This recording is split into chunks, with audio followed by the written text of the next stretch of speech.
You know, and then we must complain, Osoro. Yes. I'll tell you why we must complain.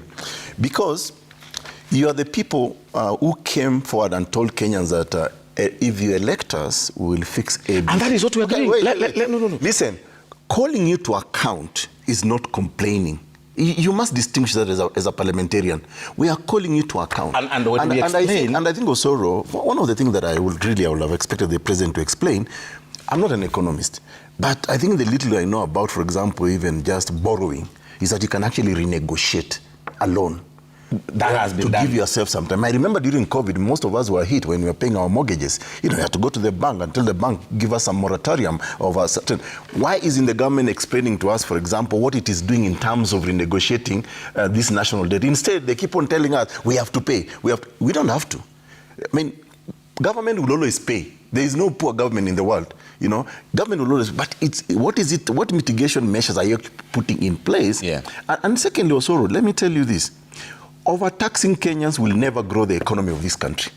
It will never. You are not telling us what industries, for example, that you have created.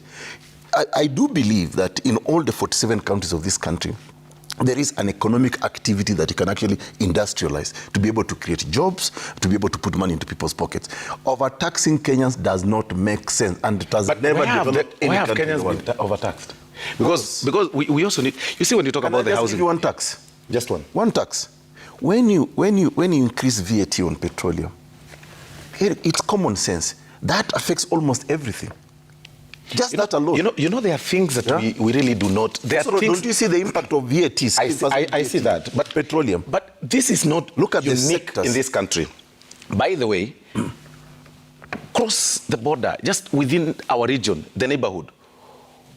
What is the VAT percent on fuel and why is in Uganda and Uganda, which is a landlocked country, and not in Kenya? Can you explain that to Kenyans? How cheap is it? It's cheaper. Because that is a lie. It's about in fact, as we are speaking right now, Uganda pricing are higher than us. I don't think so. It is Tanzania. Trust me, Tanzania is cheaper than us, but Uganda is higher than us. Tanzania is cheaper because of subsidy, which we can't do. We can't do. Because we can't afford it. We can't afford it. Okay. We can't live beyond our means. We need to tell people. Don't allow Osoro to engage in kizungu mingi here. And he will hide behind, many words here to say literally nothing.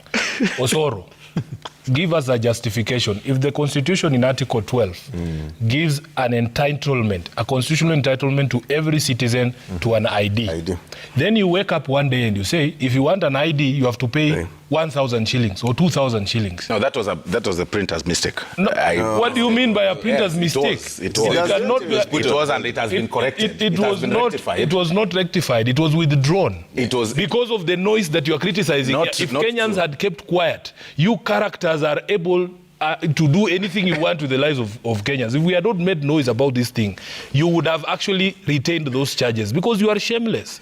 And then you come here and you tell people long stories. Just tell me what is the justification for that. I would not be ashamed, Osoro.